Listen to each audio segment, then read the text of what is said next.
Rich people, they're everywhere nowadays. There's not very many of them, but the ones that are there are right in our face. They own our social media platforms. They own our apartment buildings. They collect houses throughout the nation and throughout the world. They're influential, they're powerful, they own stuff. With their tremendous amount of money and the power that they accumulate by making the right investments to become more powerful, that then in turn gets them more rich, they have a way of influencing society. No matter if that's through business, politics, or just influencing the world with their tremendous wealth. Inequality and the gap between the have and the have-nots might be the biggest hurdle the human race ever has to overcome. If we are to survive our great technological revolution that we've been going through the last few hundred years, if we are to make it to some sort of Star Trek utopian sort of world, then we must overcome our wealth inequality problem, or at least deal with it. Hopefully in a way that's fair for every human being, but at least in a way that the planet can live on along with the humans that inhabit it. Welcome to my new show,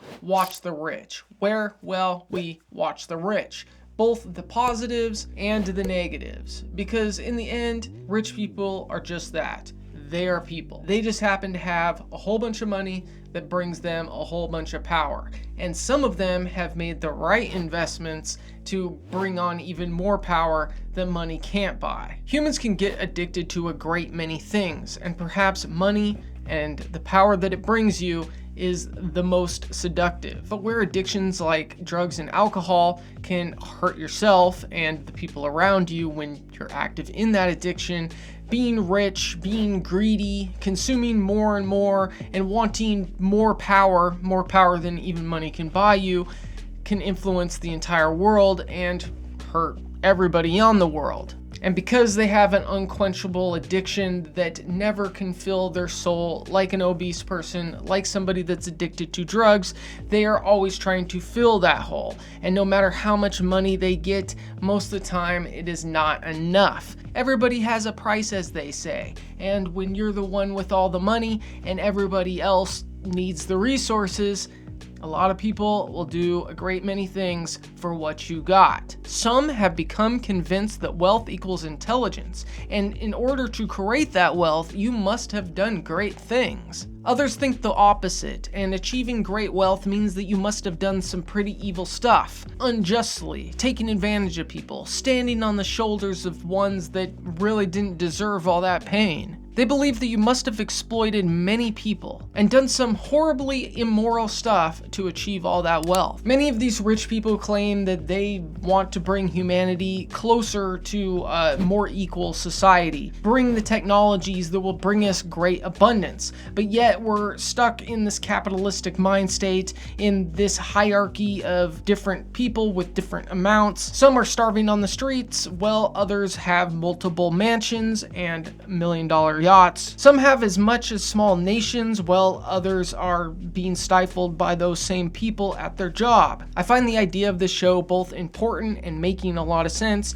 but also being pretty weird, because like I said before, they are just people, and it's almost like a celebrity thing, right? I've never understood why people become stans about certain people and think these famous people are so great. I've never wanted a king. I understand why you would want government completely out of your life. I understand why you would want a socialistic utopia with free healthcare for sure, and even some sort of universal basic income. But I've never wanted a king. I just believe that humans are humans, and in this weird world that we live in, some have more than others, some are talented in certain ways. Of course, I have my favorite celebrities based on their talents. Like, I love Eminem, like I love rap music, but I've never thought, oh, Eminem is like some god figure to me. But when it comes to rich people, it becomes material, because Jeff Bezos has a lot more to say about the way the world works than I do, or what 99.9% of you do. So that's why on this channel, we're gonna, well, watch the rich. The good, the bad, the ugly, the pretty, their decisions that are questionable, their decisions to give back to society. I don't want to look at them being super evil. I don't want to act like they're some godly figures. I don't want to act like they're some super geniuses. I want to look at them as people and what made them the way they were, the scandals they've gone into throughout the years, what sort of decisions they've made that helped society and harmed society, because they're just people. So what is rich in my mind? What is like the level that we will look at? Well, I think rich is both how much money you have and how much influence and power you have. So you can have $100 million and be kind of minding your own business, giving back to some charity, and you probably won't make it onto the channel.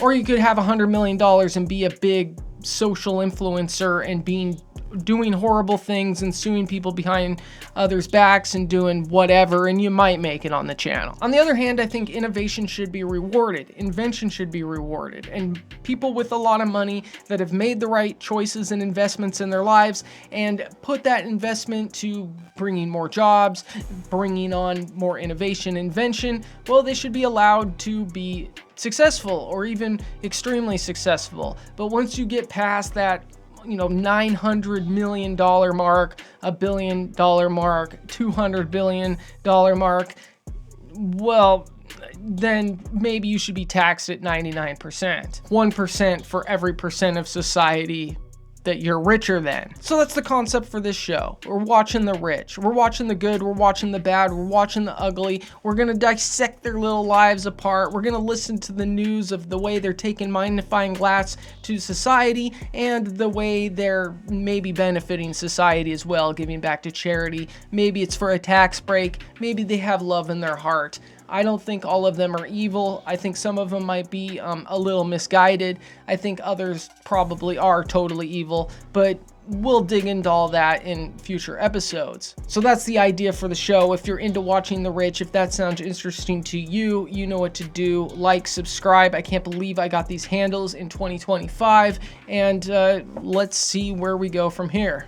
And the idea is I just want to humanize these rich guys. I want to expose when they're doing corrupt things, and I also want to point out when they do good things. I just want to have people know that they're human and how weird that it is that their lives are considered so much more important than most of ours. I gotta say, I feel a little bit of resentment, but I also feel grateful for some of the technologies that they've helped bring to fruition. I do think there's other ways that we could have achieved those technologies, but leaders are needed. With great power comes great responsibility. The idea of this channel is to stay up to speed, stay with what's happening right now in the world, and maybe digging into why it's happening, meaning digging into the past. I don't want to take this show too serious, but I want to be serious when it needs to be. I want to do just what the title says.